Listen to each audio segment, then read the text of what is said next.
Screaming, panicking, bleeding. After another Israeli strike. What happened? A man selling water was walking, then a drone missile struck him. There were people walking in the street. A woman was martyred, the innocent were martyred. And the water seller, what is his fault? What is their fault? Are they fighters? No, they're not fighters, they're children and women.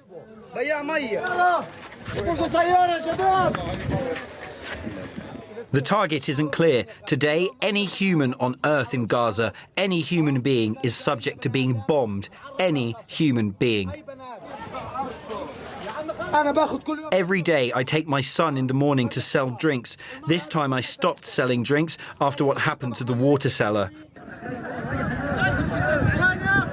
Hospitals are particularly overwhelmed by the injuries coming from the food distribution areas, which are also driving persistent shortage of blood and the plasma. The number of casualties among people trying to access food supplies has increased to 1,655 fatalities and more than 11,800 injuries since 27th of May 2025. Life here is about two things: missiles and malnutrition.